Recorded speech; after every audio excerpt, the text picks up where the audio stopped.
दोस्तों, बहुत सारे स्टूडेंट लोग का ये क्वेश्चन रहता है कि सर हम केमिस्ट्री पढ़ते तो हैं बट हमें समझ में नहीं आता है। तो आखिर इसका रीज़न क्या है कि उनको केमिस्ट्री समझ में नहीं आता है। तो दोस्तों, मेरा मानना यह है कि उन्हें केमिस्ट्री समझ में आता है, ठीक है। यानी जो थियोरी होता है वो उनको समझ में आता है, बट जो आपका जो केमिकल फार्मूला हो गया, रिएक्शन हो गया कि कैसे आखिर H2O कैसे लिखाता है, CO2 कैसे होता है, इन सभी चीज़ों में उनको कन्फ्यूजन होता है कि आखिर ये जो फार्मूला है वो कैसे बनता है। इन सब चीज़ों में उनको क्या हो जाता है, कन्फ्यूजन हो जाता है, जिस कारण उनको लगता है कि हमें केमिस्ट्री समझ में नहीं आ रही है। तो चलिए हम लोग आज के इस वीडियो में जानेंगे कि आखिर ये सब चीज़ आता कैसे है, ठीक है।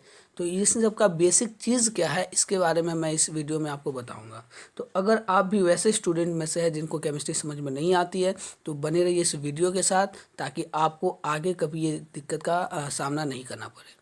तो दोस्तों, आज हम लोग सबसे पहले जानेंगे इस वीडियो में कि रासायनिक संकेत क्या होता है, ठीक है। सबसे पहले इस वीडियो में जानेंगे क्या रासायनिक संकेत क्या होता है, और फिर उसका सूत्र हम लोग कैसे लिखते हैं, यानी कि chemical symbol and chemical formula, ठीक है। केमिकल सिंबल और केमिकल फार्मूला क्या होता है, इसी के बारे में हम लोग इस वीडियो में जानेंगे, ठीक।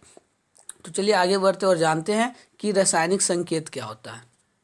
तो दोस्तों, सबसे पहला हमारा टॉपिक है रासायनिक संकेत, यानी कि केमिकल सिंबल क्या होता है। तो रासायनिक संकेत क्या होता है, किसी भी तत्व को व्यक्त करने के संक्षिप्त रूप या चिन्ह को उस तत्व का संकेत या सिंबल कहते हैं।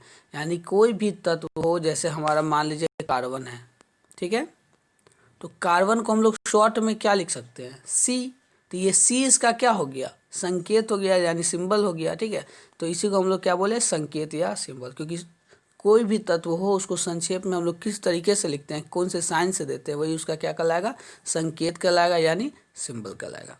जैसे में हमारा एग्जाम्पल है कार्बन, जिसको हम लोग सी से डिनोट करते हैं, हाइड्रोजन जिसे हम लोग एच से डिनोट करते हैं, ऑक्सीजन जिसे हम ओ से डिनोट करते हैं। ऑक्सीजन में यहाँ पे एक चांद होगा, ठीक है। तो जैसा कि देख सकते हैं, अगर हम लोग हिंदी नाम लिखेंगे तो काफ़ी समय हमें बर्बाद करना पड़ेगा, और साथ ही साथ क्या होगा, बहुत ज़्यादा ये पेज भी छेकेगा, ठीक है। यानी कि कॉपी पे ज़्यादा जगह कवर करेगा। तो इस कारण हम लोग क्या करते हैं, इसको हम लोग शॉर्ट में लिखते हैं, ठीक है।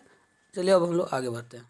दोस्तों, आजकल तत्वों के जो संकेत है वो 1811 ईस्वी में जे वर्जिलियस, जो कि एक वैज्ञानिक है, ठीक है, उनके द्वारा निकाली गई प्रणाली के अनुसार दिए जाते हैं। यानी कि कार्बन का सी क्यों होता है, हाइड्रोजन का एच क्यों होता है, सोडियम का Na क्यों होता है, तो ये सब सिंबल आखिर ऐसा क्यों लिया जाता है। तो उस प्रणाली को जे वर्जिलियस नाम के वैज्ञानिक ने हमें बतलाया कि इसका नाम कैसे रखा जाए, ठीक है। और इस प्रणाली के अनुसार आखिर होता क्या है, तो इस प्रणाली के अनुसार आपको 3 पॉइंट्स पढ़ना है, जिसके अनुसार आप किसी भी तत्व का संकेत आप दे सकते हैं, ठीक है। तो चलिए हम लोग जानते हैं कि वो 3 प्रणाली है क्या। तो सबसे पहला जो हमारा प्रणाली है वो है कि तत्व के अंग्रेजी, फ्रेंच या जर्मनी, यानी जर्मन नाम का प्रथम अक्षर संकेत के रूप में लिखा जाता है, ठीक है। यानी तत्व का जो अंग्रेजी नाम हो उसी को हम लोग क्या करेंगे, अंग्रेजी, फ्रेंच या जर्मन जो भी नाम हो उसका पहला अक्षर को हम लोग लेते हैं। ये आपका प्रणाली, इस प्रणाली का पहला पॉइंट्स है। जैसे में आप यहाँ पे एग्जांपल देख सकते हैं, हाइड्रोजन।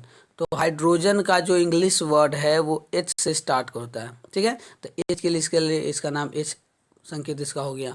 ऑक्सीजन जो है जो कि ओ से स्टार्ट होता है, इसीलिए इसका ओ हो गया।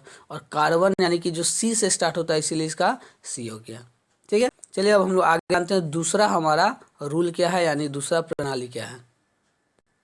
दूसरा प्रणाली है कि यदि 2 या 2 से अधिक तत्वों के नाम एक ही अक्षर से शुरू हो तो ऐसी स्थिति में तत्व के नाम का प्रथम अक्षर और उस नाम का कोई अन्य प्रधान अक्षर संकेत के लिए प्रयोग किए जाते हैं।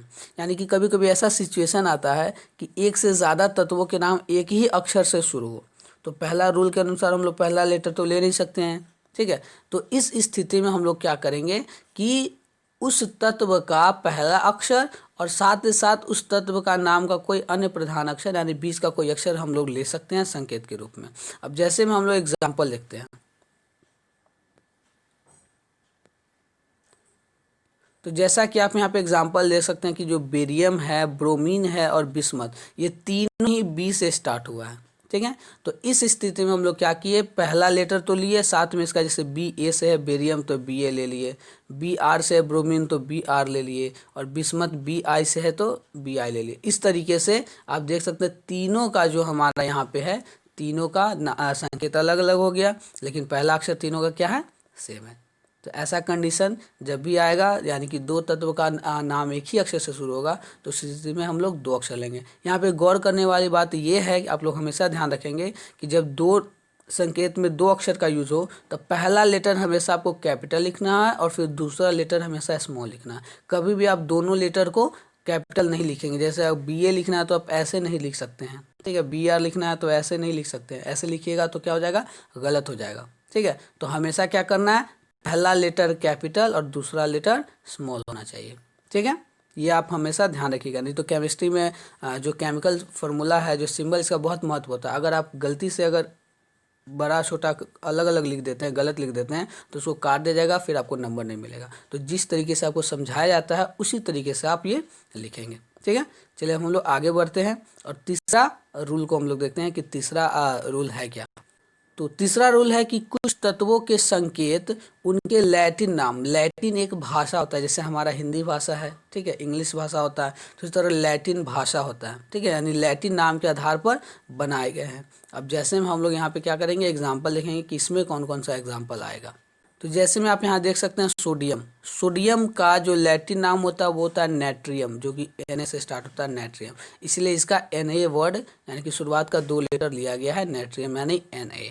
तो आपको पता चल गया कि सोडियम का हम लोग Na क्यों लिखते हैं। उसी तरह हमारा तांबा, तांबा देखिए आप कॉपर, इसको इंग्लिश में बोलते हैं, जो C से स्टार्ट हो रहा है, CO से स्टार्ट हो रहा है, लेकिन इसका जो लैटिन नाम क्यूपरम है, तो क्यूपरम Cu से स्टार्ट होता है, इसीलिए इसका नाम संकेत जो है Cu पर है, ठीक है। उसी तरह लोहा जो है, इसको इंग्लिश में हम लोग आयरन बोलते हैं, ठीक है, लेकिन इसका जो हमारा लैटिन नाम है वो होता है फेरम, ठीक है। तो फेरम Fe से स्टार्ट होता है, जिस कारण इसका संकेत Fe पर है।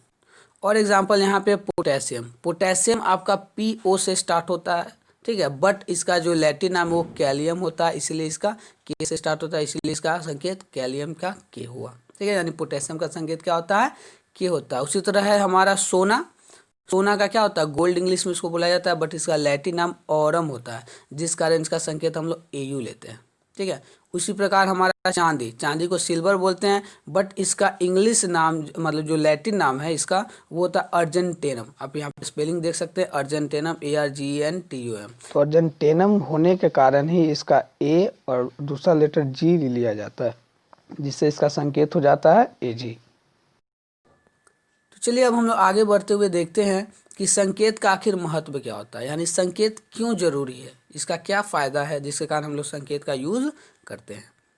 तो दोस्तों संकेत हमारे लिए इसलिए महत्व है क्योंकि पहला पॉइंट्स में है, देख सकते हैं आप यहाँ पे, कि संकेत के द्वारा तत्वों को प्रकट करने में सुविधा होती है। जैसे हाइड्रोजन लिखने में बहुत ज़्यादा समय लगेगा और पेज भी ज़्यादा कवर करेगा, इसलिए संकेत को हम डायरेक्ट शॉर्ट लिखते हैं H, ठीक है, बहुत जल्दी लिखा भी जाता है। ऑक्सीजन का O, यानी सबसे पहला जो हमारा महत्वपूर्ण पॉइंट सही है कि इसको लिखने में बहुत आसानी होता है, सुविधा होता है, ठीक है, समय की बचत होती है।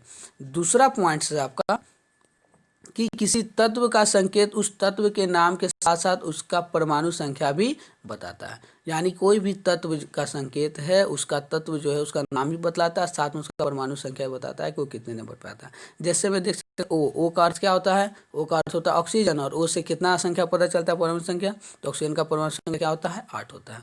तो ये आपको दो चीज़ इससे पता चल जाता है। उसके बाद तीसरा जो हमारा पॉइंट्स है, संकेत तत्व के परमाणु द्रव्यमान को भी बतलाता है। जैसे O का अर्थ होता है भार के विचार से 16 ग्राम ऑक्सीजन, क्योंकि ऑक्सीजन का परमाणु द्रव्यमान क्या होता है, 16 होता है। यानी संकेत से हमें परमाणु द्रव्यमान का भी पता चल जाता है, ठीक है। तो आई होप आपको इतना समझ में आया होगा कि संकेत आखिर होता क्या है। हम लोग नेक्स्ट वीडियो में सूत्र के बारे में जानेंगे, ठीक है, क्योंकि ये भी एक बहुत इम्पोर्टेंट टर्म है, टॉपिक है, चैप्टर है, ठीक है। तो बिना इन दोनों के आप जो है केमिस्ट्री को समझ नहीं पाएंगे आसानी से, तो इसलिए इस वीडियो को पूरा देखें और साथ ही साथ नेक्स्ट वीडियो का भी वेट करें। मैं जल्द ही वो वीडियो भी लाऊंगा जिसमें आपको सूत्र के बारे में बताऊंगा। तो अगर आपको ये वीडियो पसंद आता है तो मेरे चैनल को सब्सक्राइब करें, वीडियो को लाइक करें और अपने फ्रेंड के साथ शेयर करें ताकि वो भी अच्छे से केमिस्ट्री के बारे में जान सके, उनको भी अच्छा लगे। ठीक है, तो फिर मिलते हैं नेक्स्ट वीडियो में, तब तक के लिए जय हिंद।